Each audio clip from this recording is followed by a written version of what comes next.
A paz do Senhor, amadas. Louvado e engrandecido seja o nosso Deus. Aleluias. Estamos dando continuidade a esta campanha de oração.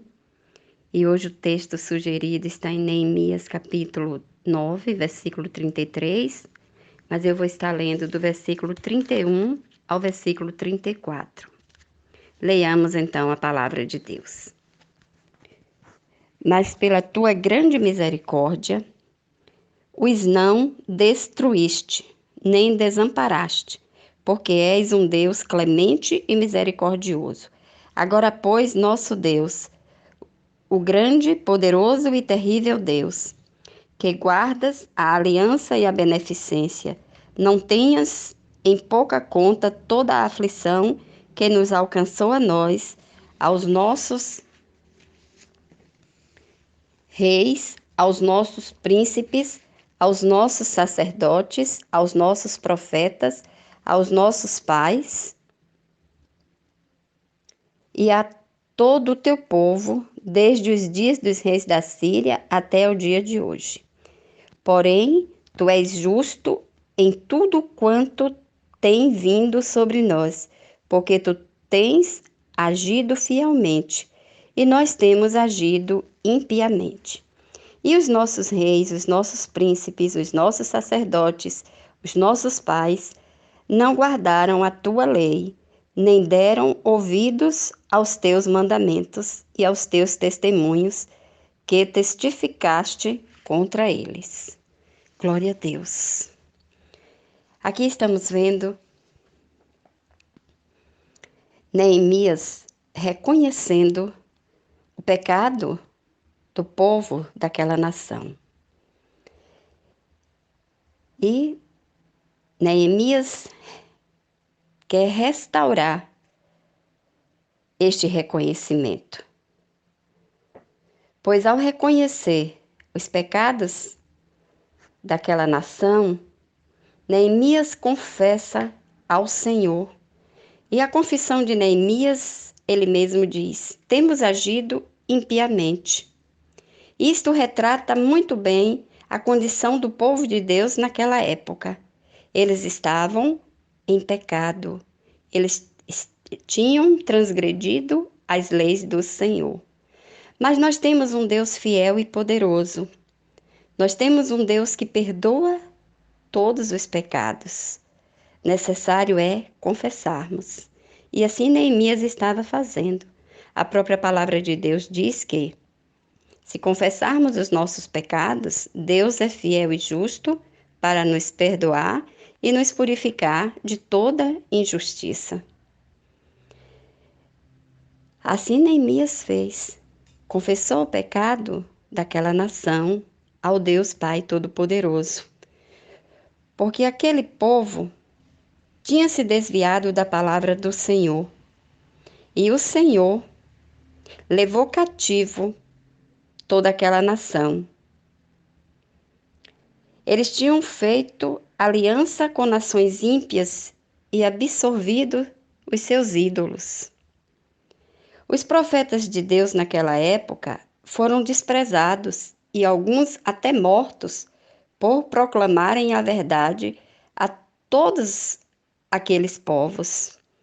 E tantos foram os pecados que os profetas chamaram a atenção daquele povo, mas o povo não deu ouvido nenhum. E assim Deus chega até eles e tira daquela nação, levando cativo para outras nações. Porque o pecado traz consequências, e a maior consequência foi o cativeiro. E assim Deus estava disciplinando o seu povo.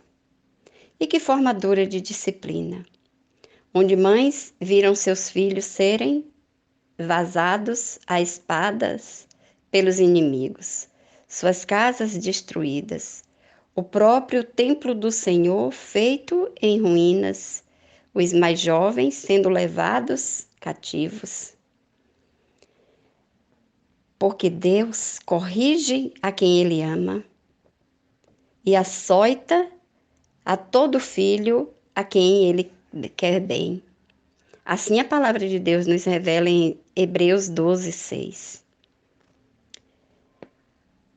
Mas a palavra de Deus também diz que é necessário confessar os pecados para que haja perdão, para que o Senhor venha nos perdoar e nos purificar de toda injustiça.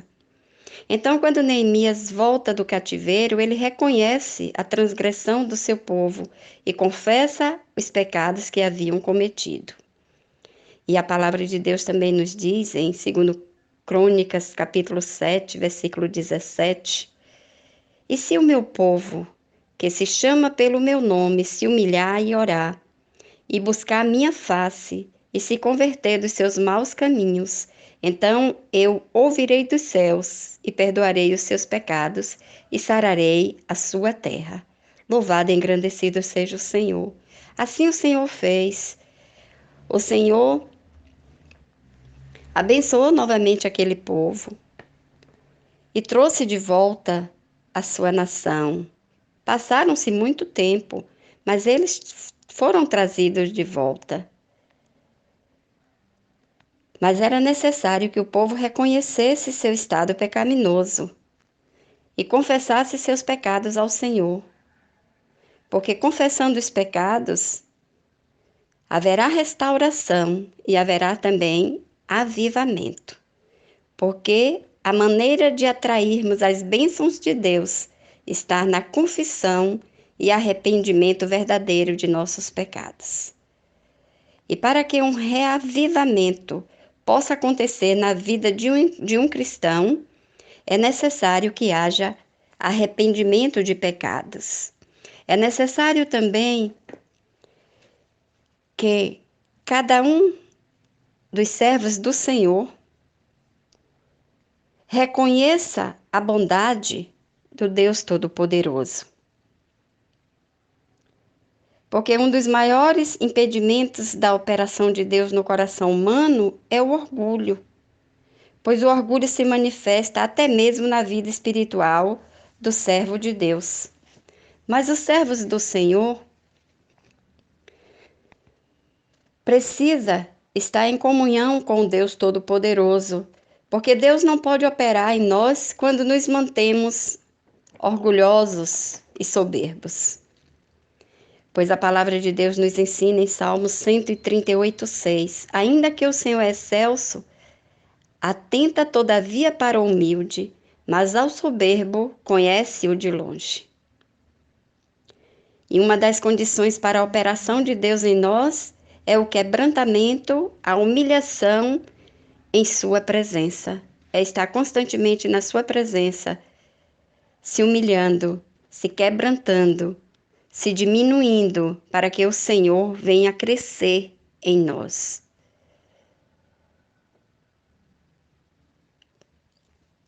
E precisamos também reconhecer que o nosso Deus é bondoso. No versículo 31 e 32, a palavra de Deus relata, no texto que terminamos de ler de Neemias, capítulo 9, versículo 31 e 32, a palavra de Deus nos diz que o nosso Deus é misericordioso. E as misericórdias do Senhor são as causas de não sermos consumidos, porque todas as manhãs o Senhor traz para nós novidade de vida. As suas misericórdias se renovam nas nossas vidas, porque Ele é bom, porque Ele é fiel para conosco. Precisamos estar sempre lembrando que o nosso Deus é bom, que Ele está conosco em todos os instantes, que Ele não nos abandona. E precisamos reconhecer a bondade divina do nosso eterno e soberano Pai. Glórias a Deus, aleluias. Se olharmos com atenção, tanto para o Antigo Testamento como para o Novo Testamento, veremos que há mandamentos específicos para voltarmos nossos olhos para as operações de Deus no passado de seu povo, reconhecer realmente como o povo de Deus agiu naquela época. Agia de maneira desordenada, fazendo apenas o que dava vontade. Se o Senhor dizia que precisava viver para adorar o seu nome, para viver uma vida reta e digna ao seu lado, está em obediência, mas eles se desviavam da presença de Deus e iam adorar outros ídolos, fazer a sua própria vontade. Mas o nosso Deus é poderoso, Ele é fiel, Ele perdoa os nossos pecados. Se nós nos purificarmos, se nós reconhecermos que somos pecadores e que precisamos da presença de Deus nas nossas vidas e tivermos uma vida de santidade, o Senhor está nos abençoando em todos os instantes. Mas se nos desviarmos da presença de Deus para fazer a nossa vontade, assim teremos momentos difíceis. Porque a própria palavra de Deus nos diz que precisamos seguir a paz com todos e a santificação, porque sem a santificação não veremos o Senhor. Louvado e engrandecido seja o nosso Deus, e que essa palavra possa ser aplicada aos nossos corações. Glória a Deus. Amém.